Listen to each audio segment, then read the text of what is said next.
Allez, c'est parti pour la correction de l'exercice numéro 20. Encore un exercice de calcul, enfin encore un exercice où il s'agit d'établir le tableau de variation d'une fonction f à partir du calcul de la dérivée. Donc vraiment les exercices 18, 19, 20, 21, 22, tout ça ce sont des exercices qui se ressemblent. À chaque fois, c'est à peu près les mêmes questions. En termes de niveau de difficulté, on est à peu près sur le même niveau de difficulté. Voilà, donc c'est parti pour le 20. Je n'aurais pas corrigé l'exercice 19 en vidéo. Le 21 c'est pareil, je le ferai pas en vidéo, mais voilà, le 20 et 21 vraiment, sont vraiment similaires. Donc nous, dans celle-là, de vidéo, on va corriger l'exercice numéro 20. Donc comme toujours, prenez la feuille avec vous évidemment, si vous ne l'avez pas déjà. Mettez la vidéo en pause, faites l'exercice de votre côté, cherchez-le, et nous, on passe à la correction de l'exercice 20. Alors j'ai commencé à recopier déjà une partie de l'énoncé, c'est-à-dire j'ai recopié la fonction f. Donc elle est donnée par x au cube moins 3x carré moins 45x plus 20. Première question, on demande de calculer la dérivée et après de démontrer une certaine égalité. Il s'agit de prouver qu'en fait f' de x, il peut s'écrire sous une forme factorisée bien particulière, puisqu'en fait on nous donne ces 3 facteurs de x plus 3 facteurs de x moins 5. Donc déjà, on va calculer la dérivée de cette fonction. Donc, comme toujours, là il s'agit d'une somme, donc on va dériver de terme à terme, chacun des termes de cette somme. La dérivée de x au cube, c'est connu, on sait que c'est 3x au carré. La dérivée de x au carré, c'est 2x, avec le facteur multiplicateur moins 3 devant, ça fait moins 3 fois 2x, soit moins 6x. La dérivée de x, c'est 1, donc la dérivée de moins 45x, c'est moins 45. Et la dérivée de la constante 20, c'est 0. Donc nous voilà avec la dérivée de la fonction f, écrite sous sa forme développée. Il s'agit maintenant d'essayer d'écrire ça sous forme factorisée. Ouais, je vais écrire proprement ça. Hop. Voilà. Alors, là, pour le coup, vu qu'on nous donne la réponse, autant partir de l'écriture qui nous est donnée. Donc là, notamment, cette vidéo, elle s'adresse à des élèves de terminale STL, terminale technologique, mais en fait, on peut faire ça évidemment aussi en première technologique, et on peut aussi faire ça en première spé et même en terminale spécialité. Là, donc, pour ceux qui seront en première et qui connaissent les techniques de factorisation, on peut déjà factoriser ceci à l'aide des techniques que vous connaissez, que je ne rappelle pas dans la vidéo. Là, pour nous, on va tout simplement prendre l'écriture qui nous est donnée, l'expression qui nous est donnée dans l'énoncé, et on va développer et réduire pour retrouver ceci. Donc, on va écrire d'autre part. Donc, on part de ce qu'on nous donne. 3 facteurs de x plus 3 facteurs de x moins 5. On écrit égal. Et puis on va développer ça. Alors, on peut faire de plein de façons. Soit on peut déjà distribuer 3 sur la première parenthèse. Mais attention, si on distribue 3 sur la première parenthèse, après c'est fini, on ne refait pas sur l'autre. Ou bien on peut distribuer ici en utilisant la double distributivité. On peut développer, réduire l'expression qui est ici. Alors moi, c'est ce que j'ai envie de faire d'ailleurs. Donc je vais écrire 3, je vais ouvrir une parenthèse, et dedans, donc je vais distribuer.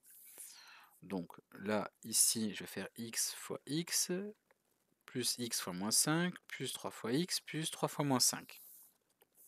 Ce qui nous donne, donc 3 facteurs de x fois x, ça fait x au carré. X fois moins 5, ça fait moins 5x. 3 fois x, ça fait plus 3x. Et 3 fois moins 5, ça fait moins 15.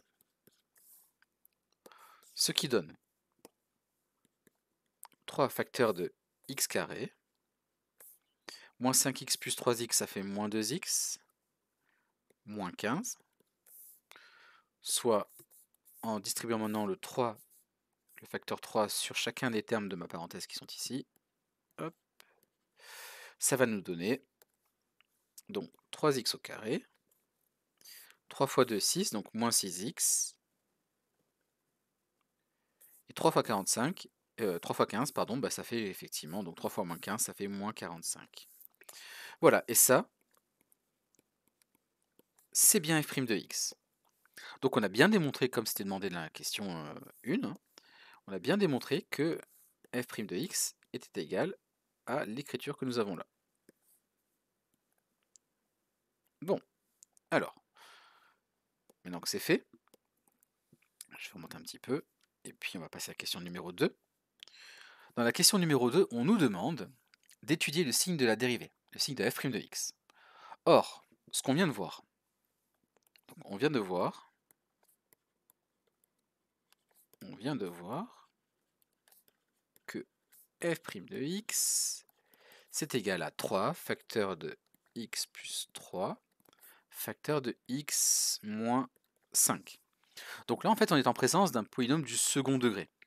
Donc on ne peut pas faire exactement la même méthode que pour l'exercice 18 ou l'exercice 19. Là, ici, pour étudier le signe d'un polynôme du second degré, on a comme outil des outils de première. Hein. On sait qu'il va falloir regarder le terme, là, ici, le facteur qui multiplie en fait ce qu'on appelle le facteur du terme dominant ici. Donc là, le facteur 3 est important à prendre en compte.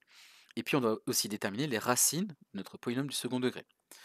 Donc, je vais commencer par écrire que f' de x est égal à 0, si et seulement si x plus 3 est égal à 0, ou x moins 5 est égal à 0. Ce qui équivaut évidemment à x égale moins 3 ou x égale 5. De plus,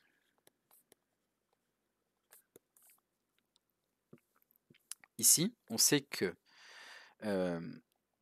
on a a qui est égal à 3, qui est strictement positif, et que f' de x, hop, petit raté, est du signe, je ne me suis pas appliqué là, je vais le réécrire proprement, il est du signe de a, sauf entre les racines. C'est-à-dire en fait à l'extérieur des racines, sauf entre les racines. Parce que c'est un polynôme du second degré, c'est pour ça que c'est vrai. Bon, donc là maintenant, on va pouvoir dresser le tableau de signes de notre fonction polynôme du second degré f' de x. Alors, je ne vais pas avoir la place de le faire ici, donc on va quand même se contenter dans un premier temps d'un petit schéma pour illustrer ce qu'on vient de dire à l'instant, et ensuite je vais tourner la page et on fera notre tableau de signes proprement dit. Donc, déjà schématiquement, donc regardons. J'ai alors ma courbe dans un repère, donc je sais que les racines sont moins 3 et 5, donc ma courbe elle est orientée vers le haut. Pourquoi? Parce que a ici il vaut 3, et comme a égale à 3 il est positif, ma parabole je sais qu'elle me fait comme un sourire. Ici j'ai les racines, rangées de la plus petite à la plus petite c'est moins 3, et la plus grande c'est 5. Donc ici j'ai moins 3, ici j'ai 5. Et donc maintenant, au niveau des signes, eh bien je vois qu'à l'extérieur des racines, ici, précisément, ben c'est positif comme A. A est positif, je vous rappelle. Et donc là, à l'extérieur des racines, c'est positif. Par contre, à l'intérieur des racines, on voit bien que c'est négatif. Voilà. Donc du coup, on va pouvoir dresser notre tableau de signes sur l'intervalle. Alors ici, il s'agit d'intervalle moins 5, 7. Alors d'ailleurs, il faut aussi s'assurer que les racines que nous avons là, moins 3 et 5, sont bien dans l'intervalle. Si elles ne sont pas, en fait, on va avoir un tableau de signes qui sera un peu tronqué. Mais bon, là, il n'y a pas de problème, hein. On est entre moins 5 et 7, et les racines moins 3 et 5 sont bien dans l'intervalle de définition de la fonction f. Voilà, donc mettez la vidéo en pause, le temps de noter tout ceci, et moi je vais tourner la page.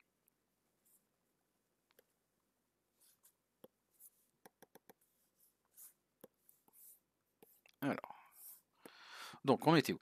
Alors, au tableau de signes. Donc on a déjà tout dit, il n'y a rien de plus à rajouter, on peut déjà passer au tableau de signes. Alors c'est un peu trop gros là comme ça, hop, voilà. Donc x, là je vais écrire, donc il s'agit d'intervalle moins 5, 7. Alors comme racine on avait trouvé moins 3, si je ne me trompe pas j'ai oublié, moins 3, 5, donc ici là j'ai 5, et là je vais mettre 7. Je peux déjà, alors en partie oui et non, hein, parce que évidemment il vaudrait mieux tout écrire d'abord. Donc on fera les traits après. Là je vais écrire signe 2 f' de x. Donc comme vous le voyez j'ai mal prévu mon coup puisque là ça se chevauche, donc je vais un tout petit peu décaler. Voilà, je vais même... oui, alors hop. Voilà. Ensuite, donc hop, on peut déjà commencer à tracer les traits. Alors non, encore une fois, j'aurais pas dû commencer par ça. Hop. Puisqu'il faut falloir aussi que j'écrive variation de f, puisque ce sera l'objet de la question suivante. Donc variation de f. Voilà, donc là maintenant je commence vraiment à voir à quoi va ressembler mon tableau. Donc hop, je le fais en entier. On peut déjà le fermer aussi.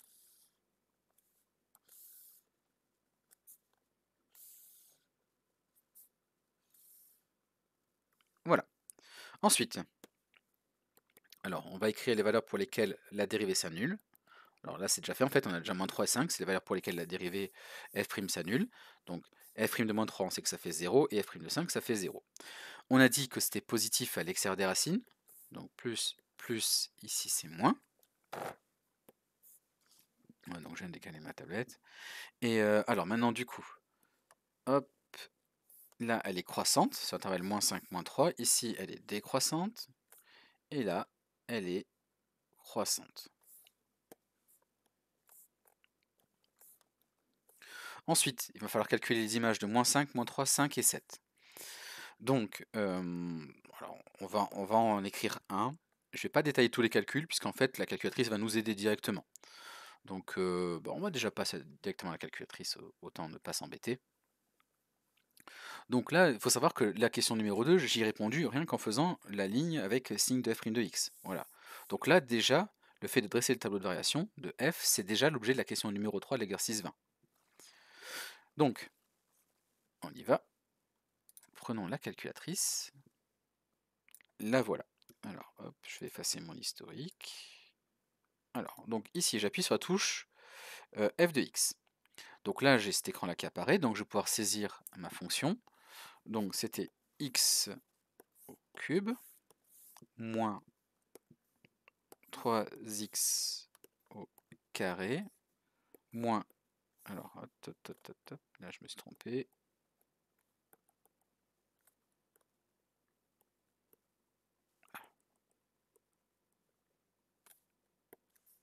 Donc on a dit moins 3x au carré moins 45x plus 20. Donc la fonction, voilà, c'est fait. Je peux faire afficher la table des valeurs en faisant seconde fenêtre. Je peux donc faire un début, alors là il s'agit d'intervalle moins 5, 7, donc je peux mettre moins 5, laisser un pas égal à 1. Je peux aussi passer en mode automatique, c'est-à-dire ici, pas en mode automatique, mais justement en mode à la demande. C'est-à-dire qu'en faisant ça, mon tableau de valeurs ne me sera pas pré-rempli, c'est moi qui pourrai rentrer les valeurs que je souhaite. Donc par exemple ici je vais faire seconde graphe, donc là évidemment c'est vide, parce qu'il faut que je rentre moins 5. J'avais quoi comme valeur? J'ai oublié. Hop, donc j'avais moins 5, moins 3, 5 et 7. Moins 3, 5 et 7. Donc ici je fais moins 3, 5 et 7. Voilà. Donc là maintenant j'ai plus qu'à mettre les images dans mon tableau de variation. Donc là ici pour être très clair, ce qu'on a fait c'est qu'on a remplacé x par moins 5, par moins 3, par 5 et par 7, successivement comme ça, mais dans l'expression de départ, dans la fonction f de départ. D'accord? Donc on va l'écrire quand même ça, pour éviter toute confusion. Donc je vais en écrire qu'un seul, et après le reste, ce sera évident. Donc ici, f de moins 5, hop, f de moins 5 égale, donc on écrit, c'est égal à moins 5 au cube, moins 3 fois moins 5 au carré, moins 45 fois moins 5, plus 20. La calculatrice nous a donné comme valeur tout à l'heure 45. Voilà, alors je ne fais pas le reste, c'est exactement pareil. Donc vous-même sur votre copie, vous devrez au moins en écrire un pour montrer que vous avez bien compris comment faire le calcul. Mais après, voilà, c'est pas la peine de trop détailler, on écrit ça et puis on prend la calculatrice et c'est fini. Voilà. Donc là, on trouve 45, là on trouve 101, là on trouve moins 155, et là on trouve moins 99. Et l'exercice est terminé. Voilà. Alors, juste un petit commentaire. Je vous propose de vérifier que notre tableau de variation, il est correct. Et pour ça, on va se servir, alors on peut faire deux choses, hein. On peut se servir d'un logiciel de géométrie dynamique, comme GeoGebra, ou bien on n'a pas forcément un ordinateur sous la main. Le mieux, c'est de prendre la calculatrice. Donc, allons-y avec la calculatrice. Ce qu'il faut comprendre, pour vérifier la calculatrice, alors je vais écrire ici vérification à la calculatrice. Vérification du tableau. Comment faire? En fait, la calculatrice, on va devoir paramétrer ce qu'on appelle la fenêtre. La fenêtre, je vous montre, ce qu'on appelle la fenêtre, en fait, ici, ça c'est une fenêtre, et c'est la fenêtre graphique. C'est-à-dire que là, voilà, vous voyez, là j'appuie sur la touche graphe, et on voit ces espèces de traits verticaux, et on ne comprend pas très bien d'où ça vient, de prime abord. En fait, ça vient du fait que la fenêtre, ici, elle est mal paramétrée. En fait, là on a l'origine, là on a 1, 2, 3, 4, 5, 6, 7, 8, 9, 10, et puis là c'est pareil, 1, 2, 3, 4, 5. Bref, en gros, là, la fenêtre, elle est mal paramétrée. Mais nous, on peut modifier ça pour que la courbe apparaisse en entier sur l'intervalle de définition. Et pour ça, il va falloir paramétrer ici, dans la touche fenêtre. Donc, je recommence, hop, j'efface, j'appuie sur la touche fenêtre. Et là, vous voyez, pour xmin, on a moins 10, xmax 10, ymin, on a moins 10, ymax, on a 10, et la graduation, à chaque fois, on a 1. Mais ça, justement, on peut le modifier à la main pour que la courbe apparaisse beaucoup mieux. Donc, je mets de côté, pour l'instant, ma calculatrice et je vous montre quels sont les paramètres qu'on va rentrer. Alors en fait, pour xmin, c'est assez facile à voir, c'est moins 5. Pour xmax, ici, on travaille sur l'intervalle moins 5, 7, donc ici on va prendre 7. Pour ymin maintenant, qu'est-ce qu'on va prendre? Et pareil pour ymax. Eh bien en fait, on va prendre la plus petite valeur qu'on va lire ici, dans notre tableau de variation. Il s'agit en l'occurrence ici de moins 155. Comme ça, on sera sûr que, comme on ne descend pas en dessous de moins 155, que toute la courbe, du moins la partie au-dessus de la courbe, sera au-dessus de moins 155. Et pour Ymax, on voit qu'on monte au maximum ici à 101. Et donc ceci va nous permettre de vérifier notre tableau de variation et on aura terminé sur cette vidéo. Donc je reprends ma calculatrice. Et donc j'ai modifié comme on a dit à l'instant. Donc ici je vais effacer, on a dit que c'était moins 5. Ici on avait dit 7. La graduation, alors entre moins 5 et 7, on peut continuer à graduer de 1 en 1, on peut aussi graduer de 2 en 2 si on le souhaite, mais de 1 en 1 c'est très bien. Pour ymin, on avait dit quoi? Alors, de souvenir, il me semble qu'on avait dit moins 155. Donc on peut prendre même moins que moins 155, on peut prendre moins 160, ce qu'on veut. Voilà, donc je vérifie juste, c'était bien ça, moins 155 et 101, voilà. Donc allons-y.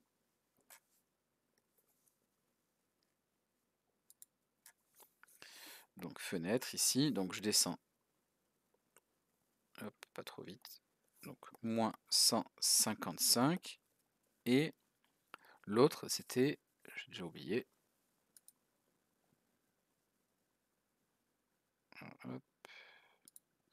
L'autre c'était 101. Voilà. Donc, allez, on va faire afficher la calculatrice. Donc, hop, 120. Et là, j'appuie sur la touche graphe. Et voilà, on a toute la courbe à la calculatrice. On voit bien qu'elle est d'abord croissante. Croissante sur l'intervalle moins 5. Ici, on a moins 3.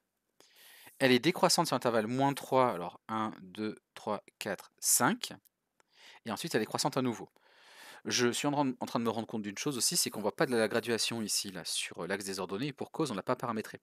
Donc je vous montre effectivement, entre moins 155 et 101, il peut être judicieux par exemple de graduer par exemple de 20 en 20, ou de 25 en 25, peu importe, on peut faire de 20 en 20. Est-ce que c'est mieux? Voilà, de 20 en 20. Donc ici par exemple on a 20, 40, 60, etc. D'accord? C'est terminé pour cette vidéo.